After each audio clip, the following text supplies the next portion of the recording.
Hey everyone! Today I'm going to show you how to deposit crypto into your Pionex account using the app.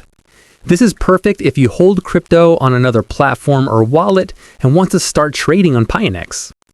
Once you're logged in, go to Pionex, then More, Deposit and Withdrawal, then Deposit. Here you can search for the cryptocurrency you want to deposit and select it.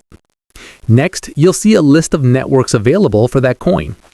It's crucial to select the correct network that matches the platform or wallet you're sending from. Choosing the wrong one could result in lost funds. After that, copy the deposit address by clicking the copy button.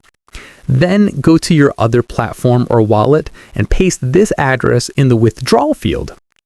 Make sure everything is correct before confirming the transfer. Once the blockchain confirms the transaction, your crypto will be credited to your primary account by default. You can always check your deposit status in the crypto deposit history page.